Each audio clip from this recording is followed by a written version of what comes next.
말씀드리고 싶습니다.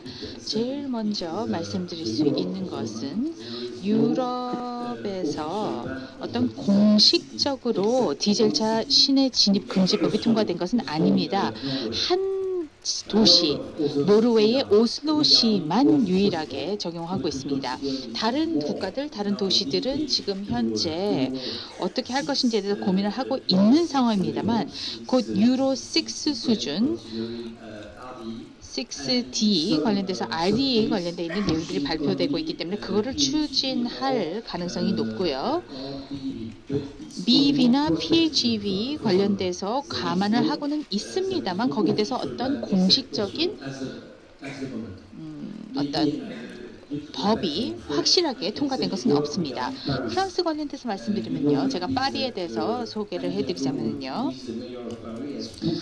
파리 시장이 적극적으로 디젤 차량 시내 진입을 금지하려고 노력했었던 것 아시리라 생각이 됩니다. 그 시장님께서는 직접적으로 할 수는 없기 때문에 결국은 배출량이 낮은 그러한 차량들만 진입하게끔 하자라고 어떤 공론화는 했지만 그것을 금지할 수 있을 만한 상황은 아닙니다. 그래서 시장님의 임기 중간 기간 동안에 이런 것들 가장 중앙 부분에 있는 파리의 역사 중심지에 대해서는 적용될 가능성에 대해서 언론이 언급하기는 했었습니다. 하지만 그 부분에 대해서는 아직 결정된 바는 없는 상황입니다.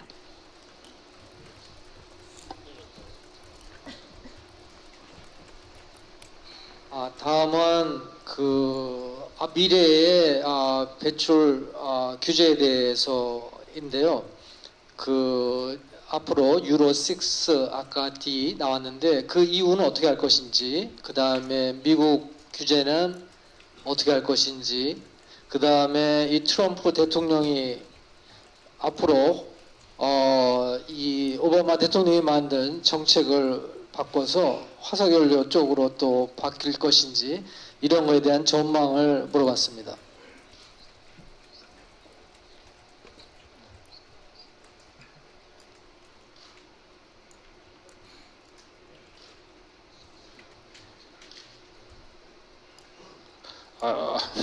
I think as an European person, 유럽에서 온 사람으로서 제가 트럼프 행정부 얘기는 드리기 적절하지 않을 것 같은데요. 미래를 예상해 보게 되면은 명확한 규제가 있죠. 그래서 이산화탄소 규제에 있어서도 명확한 틀이 나와 있고요. 또 이러한 틀들을 준수하기 위해서 업계는 준비가 되어 있습니다. 또 테일파이프 에미션 같은 경우에도 이미 그 규제들이 실행이 되고 있습니다. 여기에 대해서도 명확한 감축 목표가 있고요. 2025년까지 규제가 나와 있어서 가장 낮은 에미션 테크놀로지를 도입을 하자라는 것들이 업계에서 정해져 있습니다. 그 다음은 제도 중에 규제 중에 보너스 멜러스라든지 저탄소자 협력금 제도에 대해서 질문이 들어왔습니다. 그래서 먼저 프랑스에서 이쪽 제도에 대해서 어떻게 진행되고 있는지 먼저 답을 시작해 주시죠.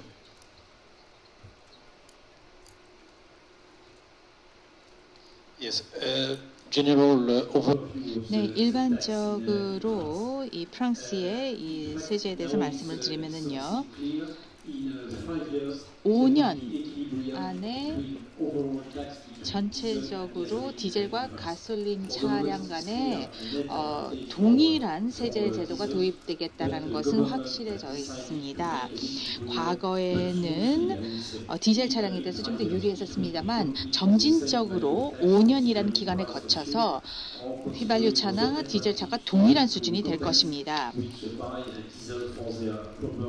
또 게다가 차량을 운행하는 기업들 입장에서도 똑같은 세제 혜택을 양쪽 다에 누릴 수 있기 때문에 차이가 없어지게 될 것입니다. 근데 2017년 예산법에서 이 보너스 말루스를 208g 수준에서부터 먼저 시작한다라고 발표가 되었죠. 그래서 보너스 같은 경우는 PHEV에 대해서만 적용하고 그리고 전기차에 대해서만 적용할 것이다. 그러니까는 보너스는 정말 전기차에만 적용하게 될 것이고 말루스 같은 경우는 127g 죄송합니다. 127g에서부터 시작돼 가지고 57유로에서부터 시작될 것이다 라고 발표된 바가 있습니다. 그러면 다음으로는 그 기술과 규제가 이렇게 연관되는 분야가 되겠습니다. 특히 한국 입장까지 고려한 질문이었는데요. 거기에 대해서는 질문과 답변을 다 배충식 교수님께 부탁드리겠습니다. 네, 질문해 주신 내용이 그 한국에서 최근에 그 시행 규칙으로 법률 개정이 이루어져서 디젤차 저공해차 인증 기준이 강화가 됐다. 그 낙스가 이제 킬로미터당 0.06에서 0.019 수준으로 강화가 됐는데 이렇게 되면 사실상 클린 디젤을 인정하지 않겠다는 것으로 여겨지는데 이런 정책 방향이 잘못됐다고 보느냐? 저도 사실은 이 부분에 대해서는 이제 구체적인 그 확인 절차가 일단은 필요하다고 보는데요. 지금 이거는 뭐냐면 이제 가솔린하고 같은 수준의 낙스를 인정하겠다는 뜻으로 보이고, 그러니까 클린 디젤이 뭐 CO2의 장점은 있기는 하지만 낙스가 문제가 되니까 낙스를 가솔린 수준으로 해서 한마디로 말하면 뭐 엄청나게 억제하겠다는 취지로 보입니다. 그런데 제가 아까 말씀드릴 때 그 우리가 고려해야 되는 에너지 기술의 그 고려 사항으로 4가지를 말씀을 드렸습니다. 그게 뭐냐면 에너지 안보, 경제성, 친환경성, 그리고 기술성, 그렇게 4개인데 우리가 지금 디젤에 대한 그 규제, 지금 방금 얘기한 이런 정도의 규제는 거의 감정적인 수준의 규제라는 느낌이 듭니다. 냉정하게 라이프 사이클 어널리시스를 해서 우리 지금 에너지 리소스의 믹스가 어떻게 되는지 하는 에너지 안보 차원에서도 보고, 그리고 이렇게 됐을 때 디젤의 연비를 우리가 희생하고 가솔린으로만 가게 되면 그럼 우리가 CO2가 얼만큼 되는지, 그러니까 친환경성까지 포함된 경제성까지 고려하고 그리고 기술적인 수준이 어느 정도인가에 대한 것까지 고려를 하게 되면 이건 제가 보기엔 거의 자해 수준입니다. 국가 경제 차원에서 보면. 그래서 저는 매우 잘못됐다고 생각을 하고요. 이렇게 결정을 하게 될 때까지 이 4가지 중요한 에너지 기술의 팩터를 봤다기보다는 단순하게 지금 디젤에서 생겼던 문제에 대한 감상적인 대응을 하고 있는 게 아니냐. 이건 그 발전적인 것이 아니고 굉장히 퇴보적인, 지금 우리는 어찌 보면 정책을 하는 데 있어서 회의적인 환경주의가, 우리가 보통 skeptical environmentalism이라고 그러나요? 그 회의적인 환경주의가 주도하는 그 환경 규제가 득세하고 있는 듯한 분위기인데 매우 냉정하지 못하고 과학적이지 않고 합리적이지 않은 처사라고 생각을 합니다. 이 부분은 아마 시간을 두고 조금 정리가 돼야 될 것 같고요. 특히 사실 다음 주에 국회에서 이제 그 CO2 저감에 대한 토론회도 하나 있게 되는데 거기에서 제가 지금 자료한 준비를 보면 대안 없는 규제다라고 생각하면 됩니다. 그러니까 대안이 있다면 모르겠지만 사실상 이렇게 규제만 하는 것은 실질적인 대안이 없습니다. 예를 들면 어떤 분들은 뭐 디젤 쓰지 말고 다 가솔린 쓰지 뭐. 그러면 정유에서 나온 디젤은 다 버리고요. 그리고 전기차 쓰지 뭐. 전기차 비용 CO2 단위 CO2 줄이는데 대개 20배 내지 30배 듭니다. 그리고 우리나라 전기 만드는데 40% 석탄으로 만들고 20% 가스로 만들고 35% 뉴클리어로 합니다. 경제성 있는 경제성 있는 리니어블 에너지가 발전 소스로 되지 않는 한 전기를 도입해서 CO2를 줄이겠다는 발상 자체가 매우 단순하고 좀 역시 과학적이지 않은 접근이라고 봅니다. 또 다른 질문이요. 이거 상당히 기술적인 질문을 주셨는데 많은 분들이 이해하기 어려운 부분일 수도 있어서 간단하게 말씀드리겠습니다. 2가지 질문이 있는데 희박연소가 디젤의 장점이라고 제가 아까 말씀드렸습니다. 그런데 강화되는 규제에서 디젤의 이론 공연비 운전 가능성에 대해서 어떻게 생각하는지 궁금하다라는 질문을 하면서 동시에 다른 질문으로 물론 효율의 그 차이는 여전히 있겠지만 터보 가솔린의 희박 연소 혹은 디젤의 이론 공연비 운전이 도래하게 되게 되면 현재 그 효율 차이가 크게 나지 않게 되는데 두 유종의 엔진 간 효율 차이가 크지 않게 된다면 가솔린 대비 디젤의 탁월한 장점이 무엇인지 궁금합니다. 라고 질문을 해주셨는데요. 첫 번째, 희박 연소가 디젤의 장점이긴 한데 이제 규제가 강화되다 보니까 이론 공연비 운전을 하게 되면은 규제에 대응하는 연소 모드 개선이 될 수 있지 않느냐라는 건데 저는 절대로 그렇게 생각하지 않습니다. 그러니까 디젤이 가지고 있는 이 희박 연소는 근본적인 장점이고요. 이 희박 연소를 어떻게 구현하느냐의 차이는 있겠지만 이론 공연비로 갈 가능성은 거의 없다고 보고요. 단지 희박 연소를 하되 그 혼합기를 좀 넓게 피는 방식으로 가는 신연소 기술이 적용되게 되면 디젤이 가지고 있는 본래적인 의미의 희박 연소에서의 효율이 높은 장점은 그대로 유지가 되게 됩니다. 물론 두 번째 질문하셨던 것처럼 터보 가솔린의 희박 연소는 또한 상당히 각광받는 미래 기술로 지금 떠오르고 있습니다. 그런데 물론 아직 구현은 그렇게 돼 있지 않습니다. 터보 가솔린이 희박 연소를 하게 되면 연비의 강점을 갖게 되긴 하는데 지금 이 터보 가솔린이 희박 연소를 하게 되면 역시 디젤하고 똑같은 애프터 트리트먼트의 요구사항이 생기면서 같은 이제 문제점이 발생하게 됩니다. 그래서 여전히 그렇게 쉽진 않습니다. 그래서 결론적으로 말씀드리면 디젤이 가지고 있는 효율의 장점, 연비의 장점은 여전히 당분간 오랫동안 유지될 거고 대신 이것은 가솔린 엔진이 발전하는데 굉장히 커다란 자극제가 된다는 점에서는 또 좋은 점도 있습니다. 이상입니다. 감사합니다. 배 교수님 한 시간 좀 필요하신데 시간이 너무 없어서 지금 이제 시간이 뭐 거의 다 되고 있어서요. 마지막으로 RDE, Real Driving Emission 이쪽으로 대화를 가겠습니다. 그쪽에 대한 질문이 굉장히 많은데 첫 번째 질문 전체적으로 제가 질문을 요약한 다음에 돌아가면서 한마디씩 해주시는 걸로 하겠습니다. 첫째 질문은 먼저 엔진 배기량 질문인데 RD를 하려면 이제 다운사이징 하던 트렌드에서 라이트 사이징 하면서 좀 배기량이 다시 커지지 않느냐. 이 엔진 배기량에 대한 질문입니다. 그 다음은 이 차를 운행하다 보면은 실제적으로 RD 만족하기가 점점 더 어려워질 것 같은데 그 운행차의 경우는 과연 어떻게 전망하는지 그리고 그 SCR을 써서 낙스를 줄이는 쪽으로 지금 가고 있는데 소형도 그 유리아를 사용할 때 그 유리아 사용의 양이라든지 또 저온 분사, 저온에서 운행할 때 그 줄이기 위해서 유리아를 요소수를 유리아를 가열한다든지 하는 기술에 대해서 설명을 원하고요. 그렇습니다. 그 굉장히 사실 많은데 일단 하여튼 RD하고 RD의 낙스 저감 기술, 특히 유리아 SCR에 대해서 그 각 회사라든지 학계에서 오신 분들께서 대답을 해주시죠.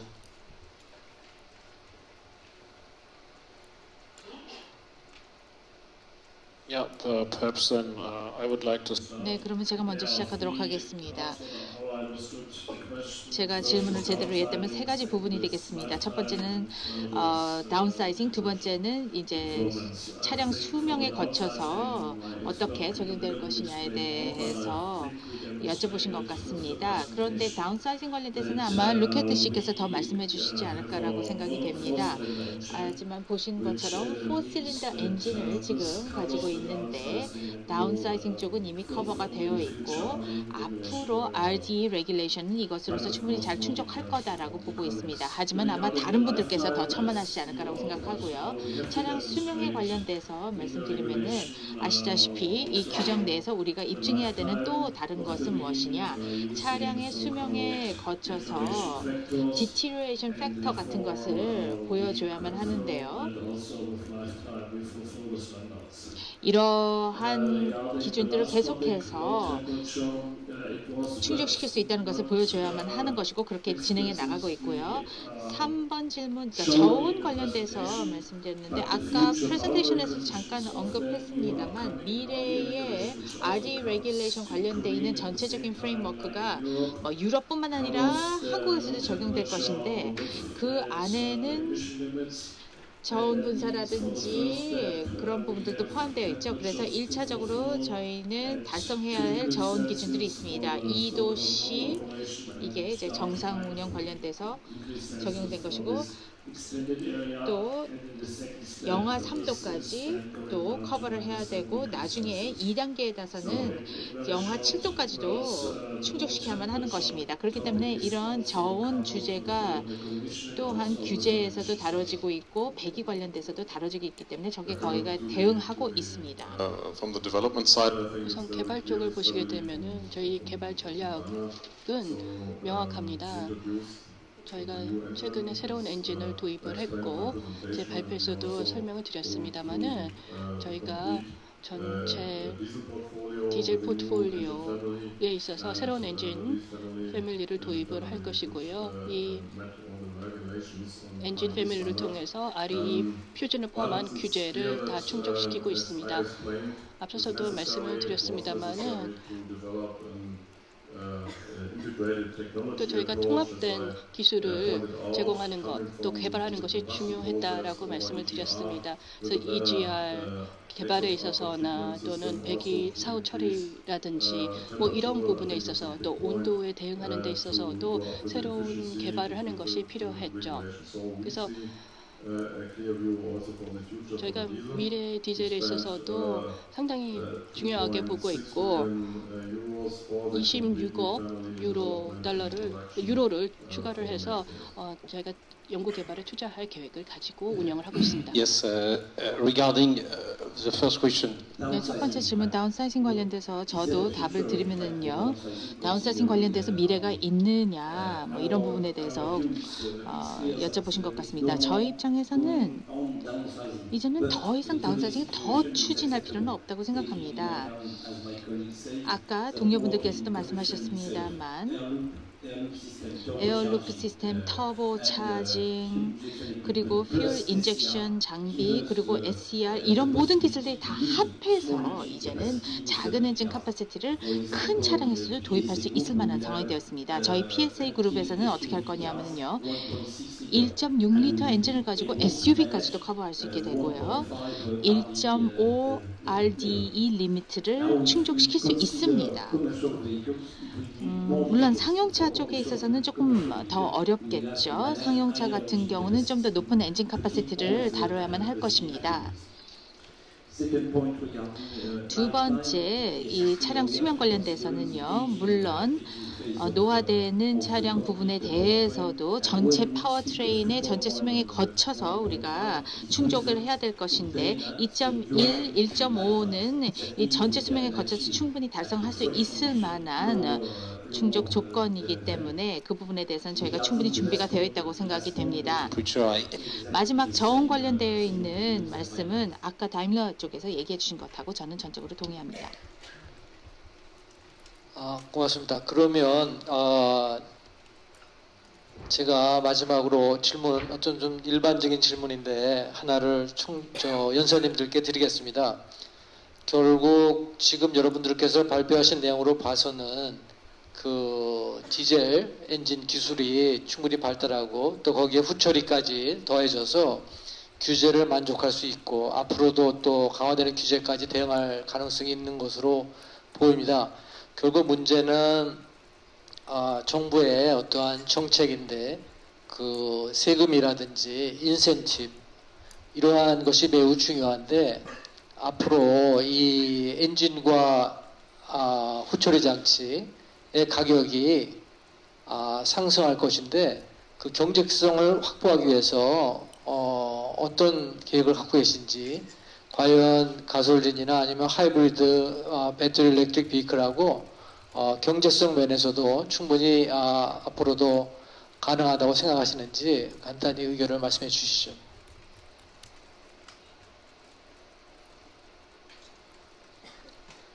We see 네, 디젤 차량은 경쟁력이 휘발유라든지 또는 하이브리드 차량하고도 경쟁력이 있다라고 생각합니다. 물론 이 디젤 기술의 가격이 늘어나고 있는 것이 사실입니다. 사후 처리 기술 같은 경우에는 가격이 올라가고 있죠. 그러나 이 엔진 쪽에 이제 마운트된 사후 처리 기기에 있어서도 많은 발전이 있는 것이 사실입니다. 그래서 가격 경쟁력이 있고 미래에도 경쟁력이 있을 것으로 보입니다. 또 차후에도 필요하다면 이 효율을 계속 개선해 나아갈 여지가 있다라고 생각합니다. 차세대 기술에 있어서도 개선의 여지가 있고 가격도 경쟁력 있는 수준으로 형성이 될 것으로 생각합니다. 그래서 다른 기술과 경쟁력이 확보될 것으로 보입니다. I also see 네, 저 또한 공감합니다. 왜냐하면 미래 디젤을 생각해 보면은 아직도 경쟁력이 강하다고 생각합니다. 왜냐하면은 디젤이 연비 강점을 가솔린에 비해서 훨씬 더 높은 수준을 유지하고 있기 때문이고요. 좀 더 높은 비용을 우리가 보완하기 위해서는 충분한 마일리지를 또 제공을 해야 되겠죠. 디젤을 갖다가 사용하면서 수천 킬로미터만 매년 주행하다, 이거는 말이 안 되겠습니다. 그런 측면에 있어서 미래의 발전 사항들을 감안하면 충분히 경쟁력을 가지고 있다고 봅니다. Japanese situation. 일본 상황은 좀 다르다라고 보입니다. 유럽하고 다른 국가하고 좀 상황이 다르죠. 일본은 하이브리드가 좀 경쟁력이 있습니다. 경쟁 우위를 가져가고 있죠. 많은 정책적인 사항들이 하이브리드 쪽에 많은 혜택을 주고 있는 것이 사실입니다. 그래서 필요한 것은 정부에게 동등한 기회를, 하이브리드 차량이 됐던 디젤 차량이 됐던 동등한 기회를 달라라고 요구하는 것이 필요합니다. 가장 어려운 부분은 디젤이 RDE 시스템을 도입을 하고 있지 않습니까? 그래서 에미션 통제 비용이 높아질 여지가 있습니다. 그래서 RDE 준수를 위한 비용이 높아질 가능성이 있기 때문에 디젤과 하이브리드를 비교를 하게 되면 비용이 같다면 하이브리드하고 경쟁이 되겠죠. 그런데 나중에 이제는 이 에미션 컨트롤 관련된 비용을 디젤 엔진에서 낮추는 것이 핵심이 될 것으로 보입니다. 이게 지금의 현황이고, 또 디젤 하이브리드 논의가 미래의 이상적인 기술이 될 건지 여부에 대한 논의가 필요합니다. 일본에서 이런 논의가 진행 중인 것이, 하이브리드도 사실 비용이 굉장히 높은 기술입니다. 디젤 배출량 통제하는 것도 그 기술 자체도 비용이 높죠. 그런데 디젤이 하이브리드하고 결합이 되게 되면 비용이 더 상승하게 됩니다. 이상적으로 이산화탄소를 저감시키고 배출량을 저감시킬 수 있지만 비용 차원에 있어서 문제가 있죠. 그래서 비용 경쟁력을 확보하는 것이 또 핵심입니다. 그러면 그 디젤 하이브리드에 대해서 혹시 또 더 얘기하실 거 있습니까?